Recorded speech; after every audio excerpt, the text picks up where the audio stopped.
Naaday ko sa akong kwanron. Nako sa akong garden. Sa paliya nga area. Pero dili lang ni siya paliya tanan ha.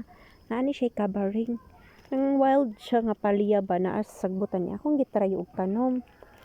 Kay mo lagi wala lang. Curious lang kung itanong nako. Wala siya.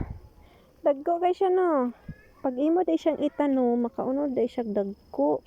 Pero as in gagmay ra gid kay ni siya unod, manginani ra gid ni siya unod. Padiri. Gagmay gid kay ni siya unod nani ay. Pero kay mo day siyang atimanon pareha ni akong giputos ako siyang giabunuhan. Mudagko day siya unod tanako. Tanaw mo ba ni siyang paliyang gagmay kay inaara sa sagbutan nimo siya makuha. Pero nagid na ako'y paliya gid na raw. Nara akong paliya dire. Kaya nara dahil diha iyang punuan sa kabaring. Akong gipakatay siya dire. Akong giputos. Kay plano na ako siyang itanom.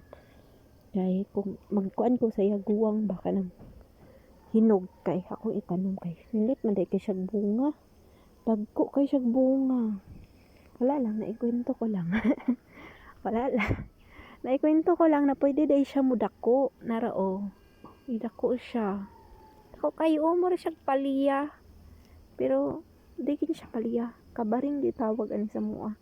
Kanang naalang siya sa sagbutan mo tubo. Kanang wild siya ba? Wild siya nga paliya. Mo gini siya. Paulit-ulit. Na naikwento ko lang. Narao. See? Tagan mo kaon ani. Kaon ko ani akong siyang do sa ginamos lapawan. Pero nag-anhi ko diri kay nahulog. Nag-anhi ko diri kay nagkuha ko kuan kanang paliya. Kaya akong lasahan. Ako siyang himong salad. Nara akong paliya. So, mora to. Naikwento ko lang. Bye-bye.